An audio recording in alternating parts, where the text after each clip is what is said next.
नमस्कार, स्वागत आहे तुमचं माझ्या एका नवीन रेसिपीमध्ये। आज आपण चितळेचं प्रीमिक्स वापरून गुलाबजामुन बनवणार आहोत। रेसिपी स्किप न करता पूर्ण बघा, लाईक, शेअर आणि सबस्क्राइब करा। पीठ मळण्यासाठी 120 मिली पाणी वापरून आपण पीठ मळून घेणार आहोत। 1 चमचा तूप टाकून घेऊया। तूप घातल्यामुळे गुलाबजामुनला चिरा पडत नाही। आता आपण गुलाबजामुन करून घेऊया। हे गुलाबजामुन बनवून घेऊया।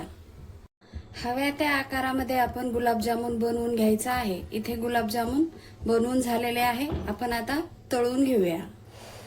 गुलाबजामुन तळण्यासाठी गॅसवर आपण कढई ठेवलेली आहे। तेल टाकून घेऊया। तेल किंवा आपण तुपामध्ये सुद्धा गुलाबजामुन तळू शकतो। मीडियम फ्लेमवर आपल्याला हलकसं तेल गरम करून घ्यायचं आहे। तेल आता हलकसं गरम झालेलं आहे। आपण एक एक गुलाबजामुन सोडून घेऊया।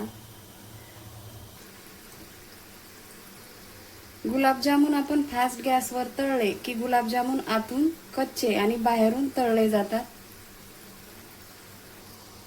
5 ते 6 मिनिटं तळल्यानंतर गुलाबजामुनला मस्त असा तांबूस कलर आलेला आहे। आपण आता काढून घेऊया। गुलाबजामुनला तळताना एकसारखा कलर आलेला आहे आणि गुलाबजामुनला अजिबात चिरा पडलेला नाही।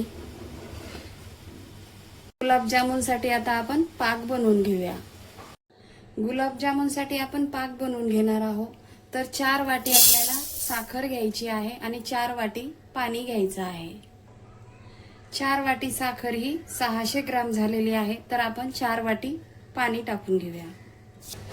गरम पाकामध्येच आपल्याला गुलाबजामुन टाकून घ्यायचे आहे।